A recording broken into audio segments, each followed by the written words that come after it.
question. As you see this cultural mandate given to Noah just as it was given to Adam, and now Noah standing in this new world, the animals under his dominion, just as they had been under Adam. You see him now with all of the sinners and the evil people and the unrighteous cities. They were all swept away and buried in God's judgment. Noah would have been wondering. The Israelites who were hearing this written to them by Moses, we, as we read this, we're supposed to think, could humanity do better now? I mean, would we do better now that we had this second chance? Now that we have a new environment? Isn't that what many modern or postmodern or a generation ago psychologists will try and tell us, that to fix a person, to fix a kid, the only issue wrong with them is their environment. Move them into a supportive, affirmative, positive environment. You won't have sinners, you won't have evil men, you won't have abusive people growing up, you'll just have perfect citizens, friends. Atmosphere, the environment, the society, it sure messes us up, but only because society is made up of people like you. The reason that the atmosphere, the environment, the culture of all the world is so poisonous to you is because you're the poison, humanity. Every single one of us from our mother's womb are liars and thieves and cheaters and murderous and hatred in all of these ways. And so culture, society, it's an issue, but we all know the story, don't we?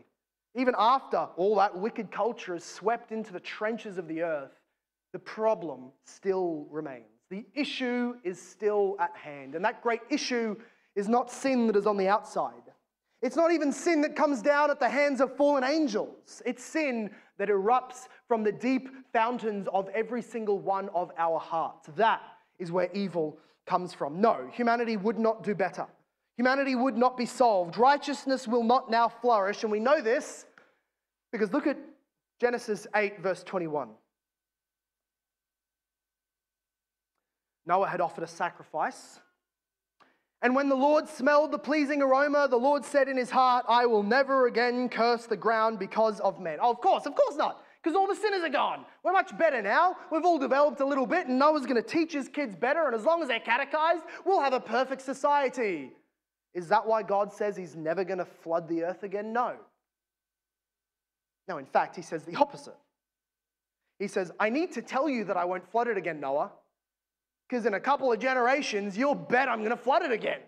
They'll be so sinful, they'll be so unrighteous, they'll be so murderous across the face of the earth again, you'll think I'm going to do it again. So I need to promise you, I will not, look at verse 21, I will never again curse the ground because of man, for the intention of man's heart is evil from his youth.